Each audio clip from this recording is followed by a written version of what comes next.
கோவிலில் பணி வேலைகள் நடைபெறும் இடத்தில் ஒருத்தர் பிளாட் ஆகியுள்ளார். அதை மட்டும் கோயில் கமிட்டியினர் என்னென்று விசாரிக்குமாறு தாழ்வன் கேட்டுக் கொள்ளப்படுகிறது.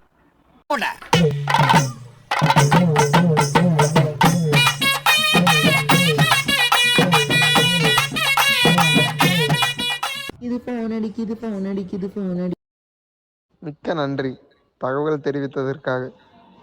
A few moments later. அவ்வளவுதான், நம்மள முடிச்சு விட்டீங்க போங்க. 2 hours later.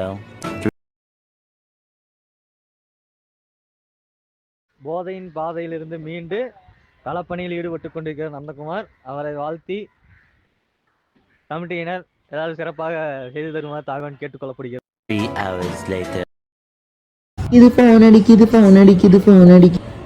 இந்த மாதிரி தகவல்கள் தெரிவித்ததற்காக மிக்க நன்றி நண்பர்களே.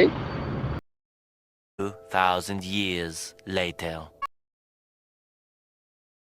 தொடர்ந்து பேசுங்கள். நீ என்ன கோமாளி?